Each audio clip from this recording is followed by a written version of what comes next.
our brains don't understand the difference between do and don't.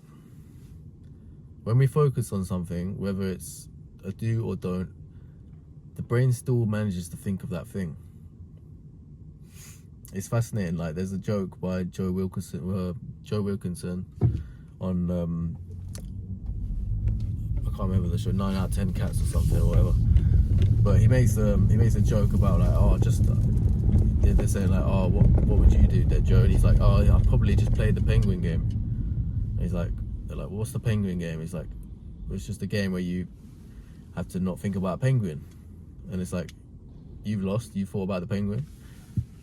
And it's funny because it's so true. Like, we tell ourselves, okay, don't think of a penguin.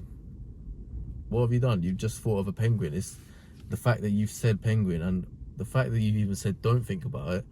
The brain just does it. It resists, it rebels, it goes, okay, well, I'm going to think about it. So it's the same way when we try and stop something, stop doing a habit, stop smoking, stop any sort of bad habit you're doing. When you start putting so much energy into saying, I'm not doing this, I'm not doing this, or I'm not going to smoke shisha, but you've just mentioned the word shisha, and now you're thinking about shisha, and now you're thinking about, I don't need to do it, or sorry, I shouldn't be doing it. Now you've created even more resistance, and you've made it even more attractive in your own mind. It's the same with eating junk food. When we eat junk food, it's like, imagine you're on a diet, yeah? This happens to me so many times. Whenever I've been bulking, I always lost my appetite. But then whenever I've been cutting, I'm always starving. Because your mind goes, okay, I can't eat junk food right now. And then it wants to eat junk food. It thinks of junk food. But then when you're bulking and you need to eat loads of food, you need to eat like 3,000, 4,000 calories a day, you don't want to eat food. Your brain gets indulged. It's like when you have a big plate of food, you've got a tasty meal, yeah, but it's on a big plate and you've got loads of food. You often lose your appetite because it's such a big meal to get through. Whereas if you had a little bit, just a smaller plate, you'd come back for seconds, you'd probably come back for thirds. So it's the psychology as well behind it. But constantly telling ourselves that not to do something, our brain it doesn't understand.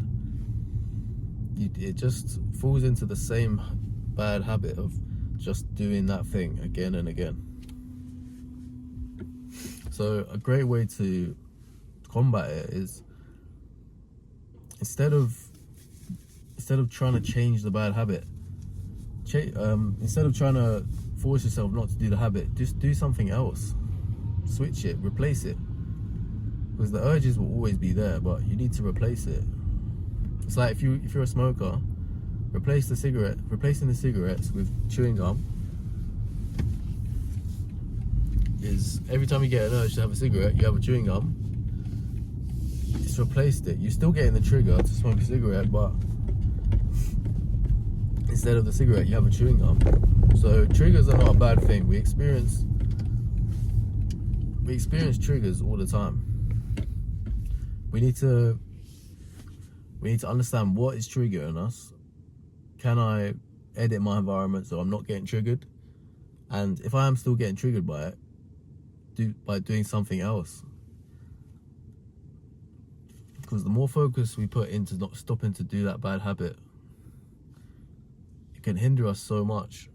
That's why so many people I know that still have these bad habits, because they tell themselves, oh, okay, I'm gonna stop doing this now. But they can't, because they keep thinking about it. They keep putting too much mental energy into it.